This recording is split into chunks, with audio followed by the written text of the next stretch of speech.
Mes chers compatriotes, aujourd'hui je m'adresse à vous, Françaises, Français. L'heure est grave. Nous sommes de plus en plus soumis à ce système qui décide tout et qui nous dicte ce que nous devons croire et ce que nous ne devons pas croire, ce que nous devons manger ou boire. Et trop souvent cela nous laisse à tous ce petit goût d'amertume qui de plus en plus devient infect et inconsommable. Nos ancêtres se sont déjà battus contre la monarchie qui ne laissait aucun pouvoir au peuple, les laissant mourir de faim en pillant toutes leurs ressources. Ils se sont battus pour nous et sortir de cette oppression, pour malheureusement en arriver là aujourd'hui.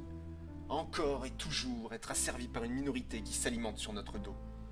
Je vous le dis, si nous agissons tous ensemble, nous pouvons en finir une bonne fois pour toutes avec cela. Et encore une fois, monter la France sur un piédestal en tant que pays des droits de l'homme, plutôt que de laisser les droits des hommes s'enterrer peu à peu sous leurs pieds.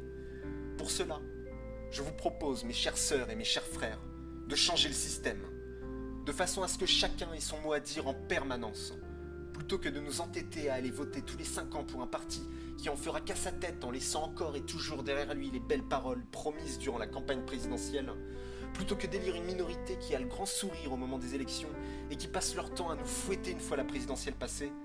Ce n'est pas ça la démocratie. Ce n'est pas simplement d'aller voter pour tel ou tel représentant qui prendront des décisions en leur faveur et non à la nôtre une fois au pouvoir. C'est pourquoi je vous propose d'opter pour la dissolution de l'Assemblée nationale, qui eux sont payés une fortune à dormir ou à se curer le nez tel des cancres, plutôt que de nous représenter et de s'interroger sur notre qualité de vie. Je vous propose de devenir tous ensemble cette Assemblée nationale, en allant voter nous-mêmes nos propres lois, nos propres projets pour notre pays. Qui de mieux que nous pour diriger notre pays que nous aimons tant?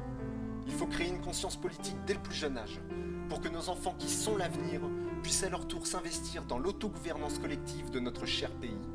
Pour cela, il faut que l'éducation nationale entame un nouveau projet.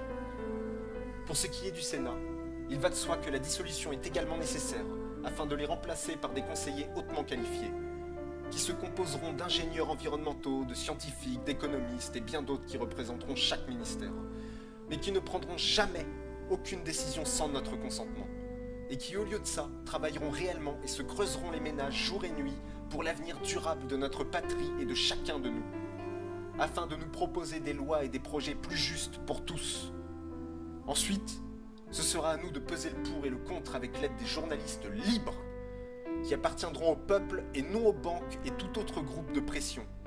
S'il vous plaît, Françaises, Français, pour l'avenir de nos enfants, pour l'évolution de notre pays, plutôt que de voter pour un homme masqué, votez pour vous. Merci de m'avoir écouté. Partagez, participez et aidez-vous, en créant ensemble un programme jeune, fiable et surtout juste. Nous n'avons jamais eu besoin d'eux pour ça. Tous ces partis politiques ne servent qu'à une chose, nous diviser. À l'heure où Internet peut nous rassembler, profitons-en pour créer ensemble une société nouvelle qui sera la nôtre. Parlons-en, débattons maintenant. Je compte sur vos idées pour mettre en pratique notre droit à cette autogouvernance, cette autogestion collective, par nous qui sommes la majorité.